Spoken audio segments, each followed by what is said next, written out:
So in SFML, with 12 lines of code, you can render a simple window.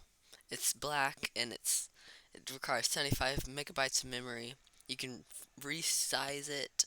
It's super cool. It can do everything a normal window can. It takes up 165 megabytes when you resize it and goes back down after it's not resized. In Vulkan, it requires a little bit more, just 75 to get a simple window running. And as you can see, 44 megabytes, so that's better. And you can resize it. It doesn't fully resize, as you can tell. It doesn't gain any more memory, though. So that's fun. Um, but how do you render a triangle? Uh, yeah, how? So after a while of researching, I got I got AI to help me out. 219 lines of code. It didn't work. So went in, tried to do it myself. We got a couple full files here. For 3 megabytes of memory, we have a window now. That, however, did not last very long because 1.5 weeks later, I have watched all of these tutorials, um, up to tutorial 11, and we now have a triangle that spins. It took 1.5 weeks for that. But it's super optimized. It's super fast. So if we create a function to create a game object and then paste all the code for the triangle into that game object, we can easily create more triangles. We just have to change a couple things, and then we can, in a simple function with a couple of parameters, we can easily create another triangle with positioning, sizing, and rotation. And now we have a red triangle. And if we copy paste that function, we get a green triangle, and then we can also get a blue triangle.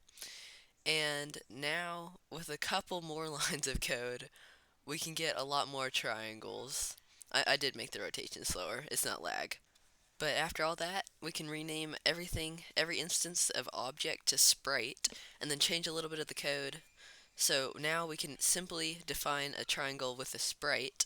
So we have sprite-based coding again, just like we did in SFML.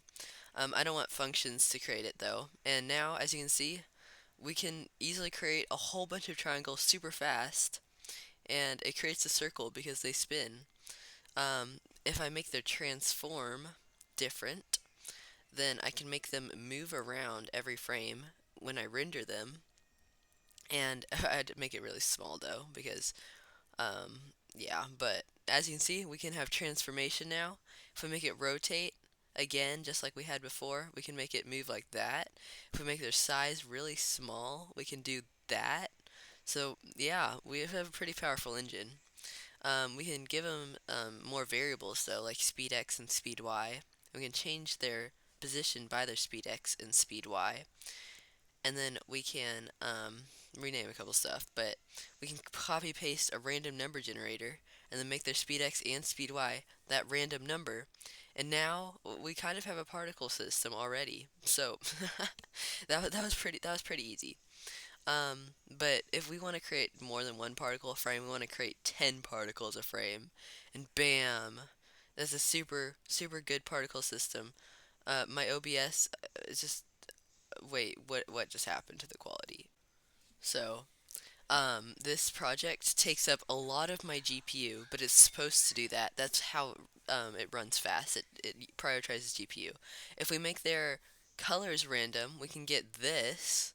So, yeah, random color triangles. But if we really want this to run fast, we want to group the triangles together. Unfortunately, that's a little bit harder than it sounds because I don't know how to do that. I tried to get AI to help me. This is times 100 speed of me trying to get AI to help me group stuff.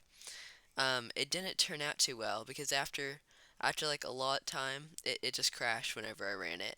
So I was like, I'm not gonna use AI anymore. I'm done with this. I did it again. This is 200 times speed now of me trying to use AI to help me group stuff, and it keeps taking me like 15 minutes to revert it afterwards. It never works. I don't know. I just couldn't get it to work. It's just I don't understand. So so I had to revert everything, And now we're back to this, what it was before. Also, I don't know why the quality's so bad. I think my my when I exported the footage, it just ruined the quality. I'll try to fix that next video, but we're back to where we were originally. I mean, it kind of looks pretty cool. I mean, you know, but my last ditch effort was to multi-thread it. Um, that way it could run on multiple threads so that it doesn't lag. But and it seemed like it worked perfectly fine. But then, yeah, I tried to fix it. I really did. But